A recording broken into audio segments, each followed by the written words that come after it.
হরে কৃষ্ণ, প্রণাম সবাইকে। পড়ছি মহাভারতের আদি পর্ব থেকে আদি বংশাবতারণিকা মহাভারত প্রসঙ্গ। খুবই ছোট্ট।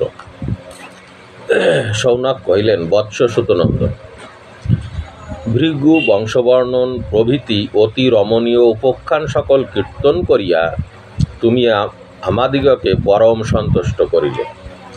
এক্ষণে সেই অতি বিস্তীর্ণ সর্পযজ্ঞে দৈনন্দিন কর্ম সমাধানান্তর সদস্যমণ্ডলী প্রসঙ্গক্রমে যে সমস্ত বিচিত্র কথা কীর্তন করিয়াছিলেন তাহা বর্ণন করিয়া আমাদিগকে চরিতার্থ করে।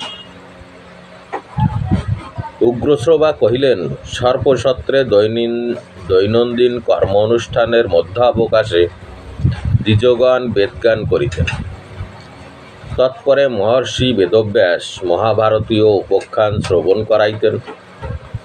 সৌনক কহিলেন, ভগবান বাদরায়ণী রাজা জন্মেঞ্জয় কর্তৃক প্রার্থিত হইয়া পাণ্ডবদিগের গুণগান স্বরূপ মহাভারত নামে যে ইতিহাস কীর্তন করেন, আমি তাহা শ্রবণ করিতে অভিলাষ করি। হে সুতপুত্র, তোমার মুখে যে সকল মনোহর ইতিবৃত্ত শ্রবণ করিলাম তাহাতেও আমার অন্তঃকরণ পরিতৃপ্ত হইতেছে না।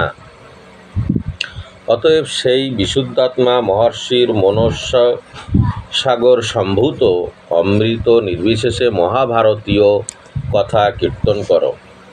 তখন উগ্রশ্রবা ঋষি প্রশ্নে সন্তুষ্ট হইয়া কহিলেন, হে মুনিবর, কৃষ্ণ দ্বৈপায়ন প্রোক্ত সেই অতি মহাভারতীয় কথা প্রথম অবধি কীর্তন করিতেছি। উহা বর্ণনা করিতে আমারও অতিশয় কৌতুক হইতেছে।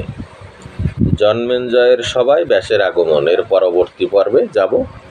হরে কৃষ্ণ।